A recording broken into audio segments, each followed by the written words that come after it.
మా latest videos కోసం మా ఈ తెలుగు న్యూస్ ఛానల్ సబ్స్క్రైబ్ చేసి గంట సింబల్ యాక్టివేట్ చేసుకోండి. నరక చతుర్దశి రోజు స్నానం చేసే ముందు ఏం చేస్తే 100 ఏళ్ల వరకు దరిద్రం మీ దరి చేరకుండా ఉంటుందో ఈ వీడియోలో తెలుసుకుందాం. ఆశ్వీజ బహుళ చతుర్దశిని నరక చతుర్దశి అంటారు. ఈరోజు స్నానం చేసే ముందు ఒంటి నిండా నూనె రాసుకొని, తలకు నువ్వుల నూనె రాసుకొని, ఒంటి నిండా శనగపిండితో రుద్దుకుంటూ అభ్యంగన స్నానాన్ని ఆచరించాలి. అలా ఆచరిస్తే మీకు ఉన్న దరిద్రం మొత్తం తొలగిపోతుంది, ఐశ్వర్య ప్రాప్తి కలుగుతుంది. ప్రధానంగా నరక చతుర్దశి రోజు సూర్యోదయానికి పూర్వమే తల్లి పిల్లల నెత్తి మీద నువ్వుల నూనె రాస్తూ పిల్లలు దీర్ఘాయువుతో ఆరోగ్యంగా ఉండాలని, పిల్లలకు అఖండ ఐశ్వర్యం జీవితంలో సిద్ధించాలని కోరుకోవాలి. నరక చతుర్దశి రోజు సూర్యోదయానికి పూర్వమే నిద్రలేచి తల్లి పిల్లల మాడు మీద నువ్వుల నూనె రాసి, చేతులకు నువ్వుల నూనె రాసి, కాళ్లకు నువ్వుల నూనె రాసి పిల్లలు బాగుండాలని కోరుకోవాలి. ఇలా చేస్తే పిల్లలు దీర్ఘాయువుతో ఉంటారు, ఆరోగ్య సమస్యలు ఉండవు, జీవితంలో అభివృద్ధి సాధిస్తారు.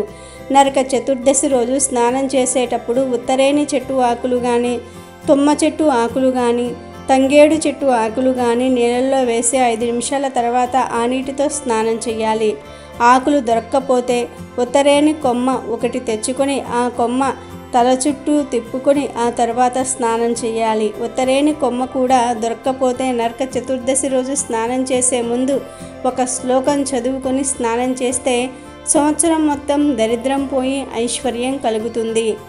శీతలేష్టే సమాయుక్త సంకటక దళా నిత్య హరాపాప మపామార్గ భ్రామ్యమానః పునః పునః. ఈ శ్లోకంలో ఉన్న అర్థం ఏమిటంటే, శీతాకాలంలో ఎండాకాలంలో మాకొచ్చే అనేక రకాల కష్టాలు తొలగింప చేసుకోవడానికి, మాకు ఉన్న పాపాలు తొలగింప చేసుకోవడానికి ఉత్తరేణి కొమ్మను తల చుట్టూ 3 సార్లు తిప్పుకుంటూ ఉన్నాను అని చెప్పటమే ఈ శ్లోకంలో ఉన్న అర్థం. ఉత్తరేణి కొమ్మ దొరికితే ఉత్తరేణి కొమ్మ తల చుట్టూ తిప్పుకొని ఈ శ్లోకం చెప్పుకొని ఆ తర్వాత స్నానం చేయండి.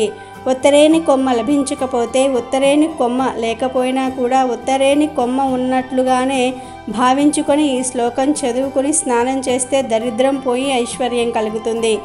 కాబట్టి నరక చతుర్దశి సందర్భంగా కొడుకులు, కూతుళ్ళు, చిన్నపిల్లలు ఉన్న తల్లులందరూ కూడా ఉదయం పూట మీ పిల్లల మాడు మీద నూనె రాస్తూ వారు బాగుండాలని కోరుకోండి. అలాగే ఇంట్లో ఎవ్వరు స్నానం చేస్తూ ఉన్నా సరే ఆ నీటిలో ఉత్తరేణి ఆకులు కానీ, తుమ్మ చెట్టు ఆకులు కానీ, తంగేడు ఆకులు కానీ వేసుకొని స్నానం చేయండి. లేదంటే ఉత్తరేణి కొమ్మను తెచ్చుకొని తల చుట్టూ తిప్పుతూ ఈ శ్లోకాన్ని, అంటే ఇప్పుడు మనం చెప్పుకున్న ఈ శ్లోకాన్ని చదువుకోండి.